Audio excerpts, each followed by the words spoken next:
Olá, muito prazer. Meu nome é Ludmila. Seja muito bem-vindo a mais um dia do nosso plano de leitura da Bíblia. Hoje nós estamos no dia 319. Faremos a leitura dos capítulos 14, 15 e 16 do livro de Atos dos Apóstolos. Então vamos lá, capítulo 14. Em Icônio. Em Icônio, Paulo e Barnabé, como de costume, foram à sinagoga judaica. Ali falaram de tal modo que veio a crer grande multidão de judeus e gentios. Mas os judeus que se tinham recusado a crer incitaram os gentios e irritaram-lhes o ânimo contra os irmãos. Paulo e Barnabé passaram bastante tempo ali, falando corajosamente do Senhor, que confirmava a mensagem de sua graça, realizando sinais e maravilhas pelas mãos deles. O povo da cidade ficou dividido. Alguns estavam a favor dos judeus, outros a favor dos apóstolos. Formou-se uma conspiração de gentios e judeus com os seus líderes para maltratá-los e apedrejá-los. Quando eles souberam disso, fugiram para as cidades licaônicas de Listra e Derbe e seus arredores, onde continuaram a pregar as boas novas. Em Listra e em Derbe. Em Listra havia um homem paralítico dos pés, aleijado desde o nascimento, que vivia ali sentado e nunca tinha andado. Ele ouvira Paulo falar.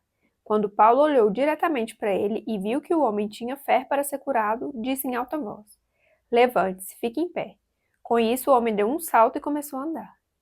Ao ver o que Paulo fizera, a multidão começou a gritar em língua licaônica: Os deuses desceram até nós em forma humana. A Barnabé chamavam Zeus e a Paulo chamavam Hermes, porque era ele quem trazia a palavra. O sacerdote de Zeus, cujo templo ficava diante da cidade, trouxe bois e coroas de flores à porta da cidade, porque ele e a multidão queriam oferecer-lhe sacrifícios. Ouvindo isso, os apóstolos Barnabé e Paulo rasgaram as roupas e correram para o meio da multidão, gritando: Homens, por que vocês estão fazendo isso? Nós também somos humanos como vocês. Estamos trazendo boas novas para vocês, dizendo que se afastem dessas coisas vãs e se voltem para o Deus vivo, que fez o céu, a terra, o mar e tudo o que neles há. No passado, ele permitiu que todas as nações seguissem os seus próprios caminhos. Contudo, Deus não ficou sem testemunho. Mostrou sua bondade, dando-lhes chuva do céu e colheitas no tempo certo, concedendo-lhes sustento com fartura e um coração cheio de alegria. Apesar dessas palavras, eles tiveram dificuldade para impedir que a multidão lhes oferecesse sacrifícios. Então alguns judeus chegaram de Antioquia e de Icônio e mudaram o ânimo das multidões. Apedrejaram Paulo e o arrastaram para fora da cidade, pensando que estivesse morto. Mas quando os discípulos se ajuntaram em volta de Paulo, ele se levantou e voltou à cidade. No dia seguinte, ele e Barnabé partiram para Derbe. O retorno para Antioquia da Síria.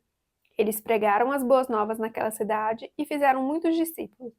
Então voltaram para Listra, Icônio e Antioquia, fortalecendo os discípulos e encorajando-os a permanecer na fé, dizendo: É necessário que passemos por muitas tribulações para entrarmos no reino de Deus. Paulo e Barnabé designaram-lhes presbíteros em cada igreja. Tendo orado e jejuado, eles o encomendaram ao Senhor, em que haviam confiado. Passado pela Pisídia, chegaram a Panfilia, e tendo pregado a palavra em Perge, desceram para Atália. De Atália, navegaram de volta a Antioquia, onde tinham sido recomendados à graça de Deus para a missão que agora haviam completado. Chegando ali, reuniram a igreja e relataram tudo o que Deus tinha feito por meio deles e como abrir a porta da fé aos gentios. E ficaram ali muito tempo com os discípulos. Capítulo 15. O Concílio de Jerusalém. Alguns homens desceram da Judéia para Antioquia e passaram a ensinar aos irmãos: Se vocês não forem circuncidados conforme o costume ensinado por Moisés, não poderão ser salvos. Isso levou Paulo e Barnabé a uma grande contenda e discussão com eles. Assim, Paulo e Barnabé foram designados com outros para irem a Jerusalém tratar dessa questão com os apóstolos e com os presbíteros. A igreja os enviou e, ao passarem pela Fenícia e por Samaria, contaram como os gentios tinham se convertido. Essas notícias alegravam muito a todos os irmãos. Chegando a Jerusalém, foram bem recebidos pela igreja, pelos apóstolos e pelos presbíteros, a quem relataram tudo o que Deus tinha feito por meio deles. Então se levantaram alguns do partido religioso dos fariseus que haviam crido e disseram: É necessário circuncidá-los e exigir deles que obedeçam à lei de Moisés. Os apóstolos e os presbíteros se reuniram para considerar essa questão.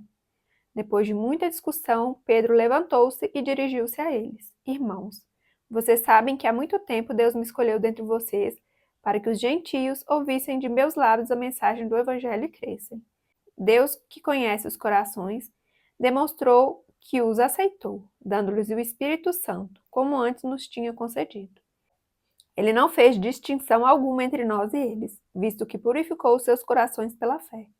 Então, por que agora vocês estão querendo tentar a Deus, pondo sobre os discípulos um jugo que nem nós, nem nossos antepassados conseguimos suportar?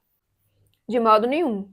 Cremos que somos salvos pela graça de nosso Senhor Jesus, assim como eles também. Toda a assembleia ficou em silêncio, enquanto ouvia Barnabé e Paulo falando de todos os sinais e maravilhas que por meio deles Deus fizera entre os gentios. Quando terminaram de falar, Tiago tomou a palavra e disse: Irmãos, ouçam-me. Simão nos expôs como Deus. No princípio, voltou-se para os gentios a fim de reunir dentre as nações um povo para o seu nome. Concordam com isso as palavras dos profetas, conforme está escrito. Depois disso, voltarei a reconstruir a tenda caída de Davi. Reedificarei as suas ruínas e a restaurarei, para que o restante dos homens busque o Senhor. E todos os gentios sobre os quais tem sido invocado o meu nome, diz o Senhor, que faz essas coisas conhecidas desde os tempos antigos. Portanto, julgo que não devemos pôr dificuldades aos gentios que estão se convertendo a Deus. Ao contrário, devemos escrever a eles, dizendo-lhes que se abstenham de comida contaminada pelos ídolos, da imoralidade sexual, da carne de animais estrangulados e do sangue. Pois, desde os tempos antigos, Moisés é pregado em todas as cidades, sendo lido nas sinagogas todos os sábados. A carta do concílio aos cristãos gentios.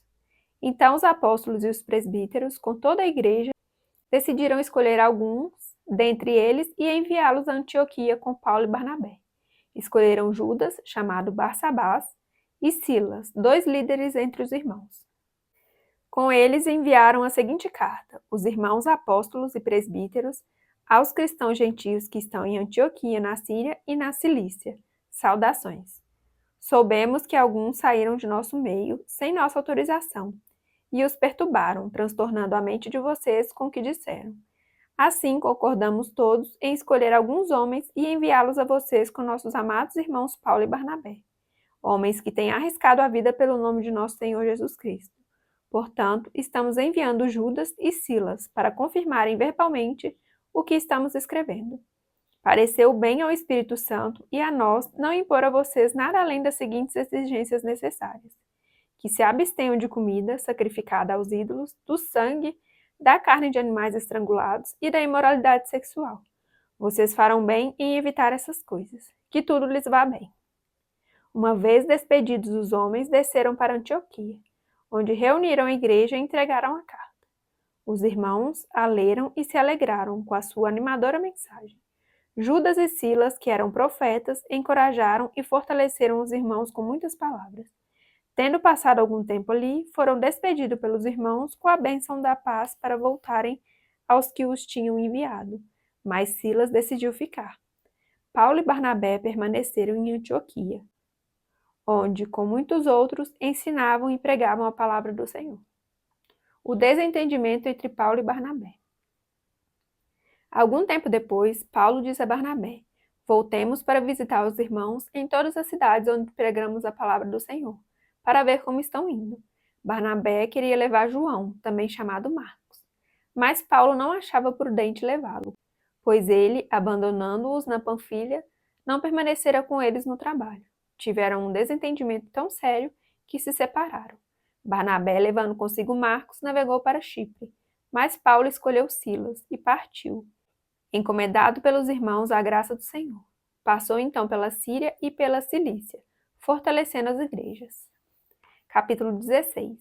Timóteo acompanha Paulo e Silas. Chegou a Derbe e depois a Listra, onde vivia um discípulo chamado Timóteo. Sua mãe era uma judia convertida e seu pai era grego. Os irmãos de Listra e Icônio davam um bom testemunho dele. Paulo, querendo levá-lo na viagem, circuncidou-o por causa dos judeus que viviam naquela região, pois todos sabiam que seu pai era grego. Nas cidades por onde passavam, transmitiam as decisões tomadas pelos apóstolos e presbíteros em Jerusalém. para que fossem obedecidas. Assim, as igrejas eram fortalecidas na fé e cresciam em número cada dia. A visão de Paulo em Troade. Paulo e seus companheiros viajaram pela região da Frígia e da Galácia, tendo sido impedidos pelo Espírito Santo de pregar a palavra na província da Ásia. Quando chegaram à fronteira da Mícia, tentaram entrar na Bitinia, mas o Espírito de Jesus os impediu.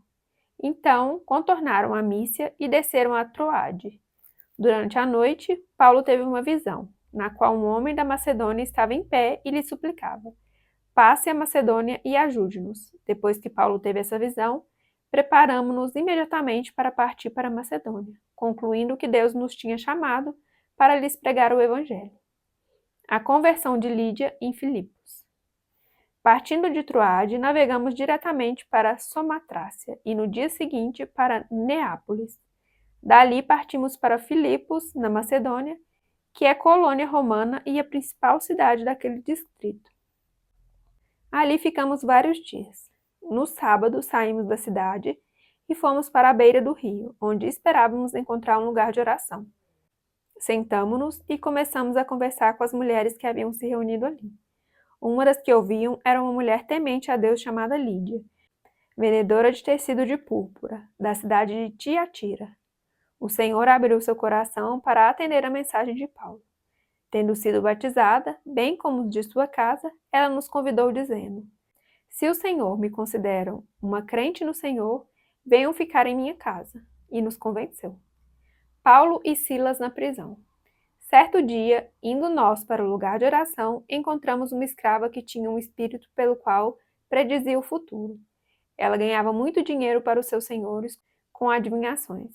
Essa moça seguia Paulo e a nós, gritando: estes homens são servos do Deus Altíssimo e anunciam o caminho da salvação. Ela continuou fazendo isso por muitos dias. Finalmente, Paulo ficou indignado. Voltou-se e disse ao espírito: em nome de Jesus Cristo, eu ordeno que saia dela. No mesmo instante, o espírito a deixou.